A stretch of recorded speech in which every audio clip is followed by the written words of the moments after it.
Are you tired of conceding goals again and again? Don't worry, my friend. I've got you covered.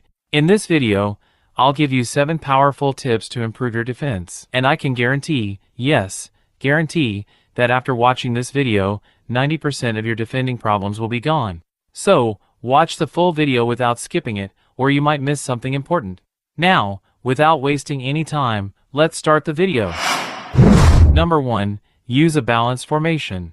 Always try to go with formations that have 4 defenders and 2 defensive midfielders.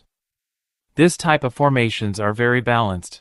Avoid using formations with 5 or 3 defenders, those just aren't as balanced. Number 2. Offside trap settings. If you tap on your club logo and go to automatic match support settings, you'll find the offside trap option. Offside trap may sound cool, but trust me, I highly recommend turning it off.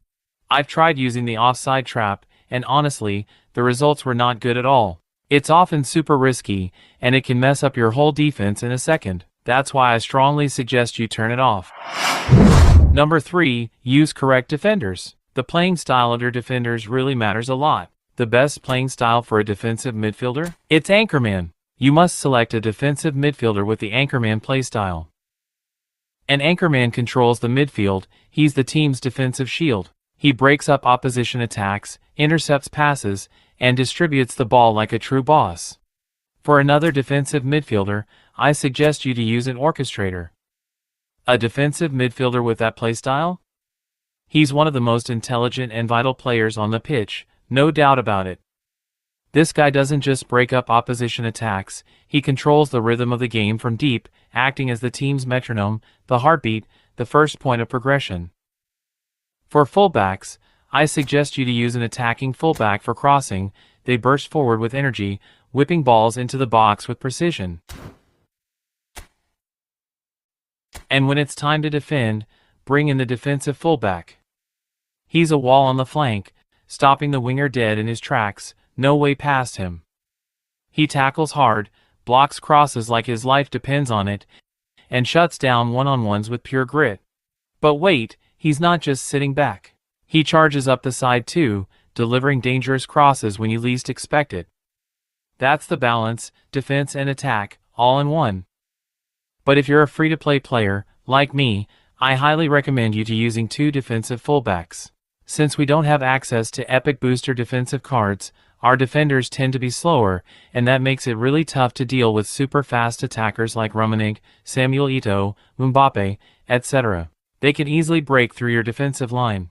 Now, if you don't have 2 defensive fullbacks, maybe you only have, then go to individual instructions and set your attacking fullbacks to play defensively. That way, they'll stay back and help with defense instead of pushing too far forward. Or, if you want, you can just copy my individual instructions.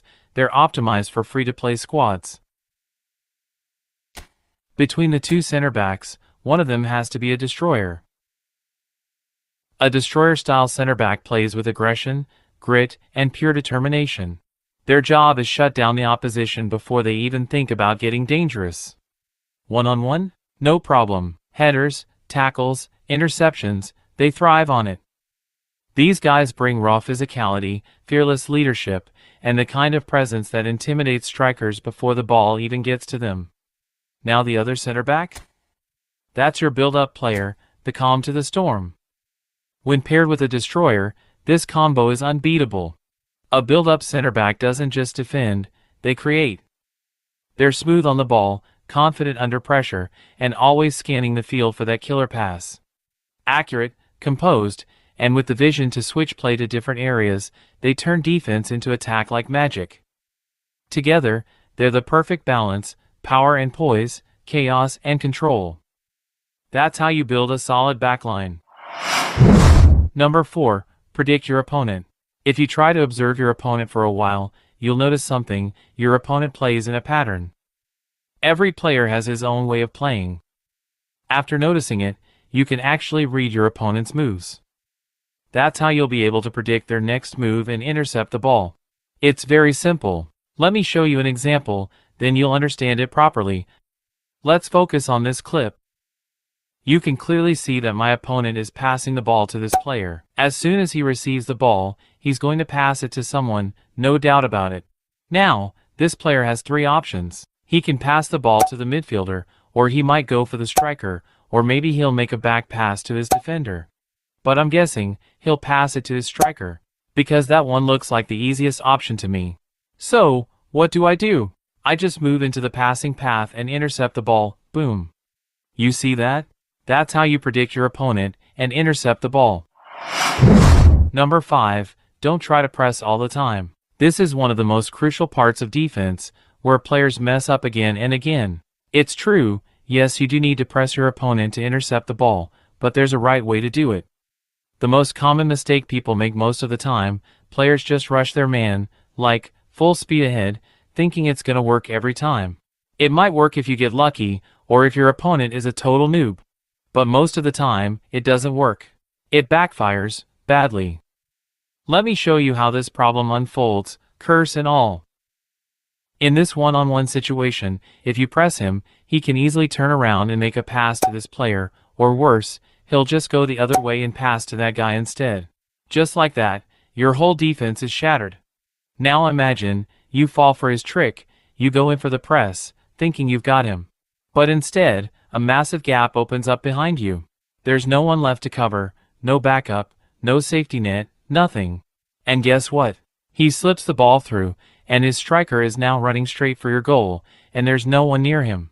He shoots, but the script is on your side. The ball hits the post. But remember this, the script won't always be on your side. To avoid this kind of situation, block your opponent's passing options instead of pressing. Eventually, he'll be forced to pass the ball, and that's your moment to strike, intercept it with ease. You see how that works, right? If you have to press, always try to press with midfielders first. By doing this, your defense line will remain balanced, and there won't be any gap for your opponent to invent. When you're unable to use your midfielders to defend, then don't press with your fullbacks or center backs. Instead, block the opponent's position and mark his players by calling your defenders backward. Don't press with your center backs or fullbacks blindly.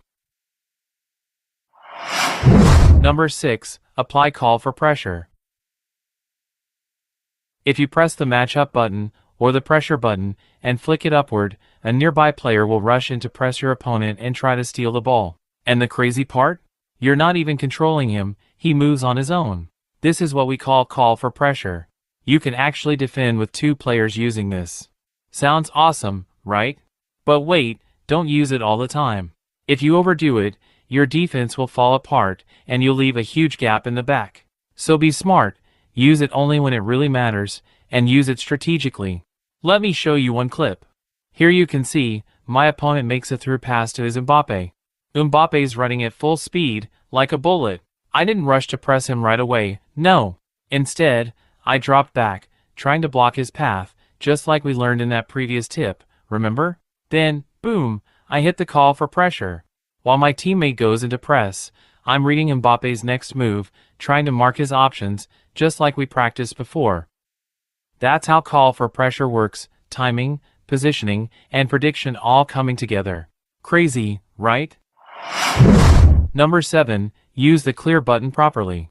Sometimes, just by using clear, we can avoid a lot of tough situations. But that doesn't mean you should keep spamming clear all the time. If you overuse it, you'll keep losing your position, and eventually, you'll concede a goal. I've seen people get scared of the opponent and just hit clear every time the ball reaches their defense. That is not the way to play. It ruins your entire gameplay, and yes, you'll surely lose the match like that. There are specific situations when you should use clear. When your opponent is too close to your defense and you know you'll lose the ball if you try to pass, clear it. When they're taking a corner kick or sending in crosses, clear it. But don't just clear randomly. Always try to clear it toward your opponent's defense line, where your striker can catch it and launch a counterattack. That's how you turn defense into offense. Thanks for watching the full video. If I made any mistakes, I'm really sorry about that. I hope you truly enjoyed this video. So, if you did enjoy watching, then drop a like. Don't forget to subscribe.